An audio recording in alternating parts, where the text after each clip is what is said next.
People often ask me, how often do I drive my classic Ferraris? Because they imagine it's every chance I get. But the reality is not what you'd expect. The truth is, I don't drive them nearly as often as I thought I would. Because these cars aren't about miles, they're about moments.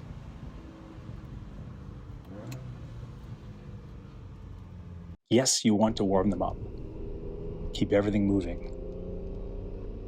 And they do work better the more you use them. But honestly, one really good drive a week, that's enough. A proper drive, a road like this, that's what these cars are for.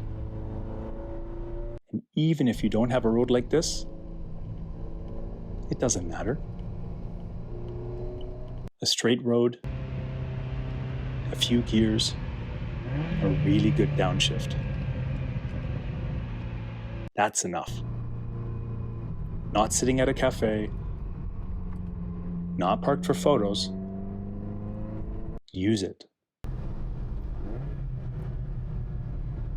I might only drive mine 1,500 kilometers a year, but every single one of those kilometers matters. It's not about how often you drive it. It's about how you experience it.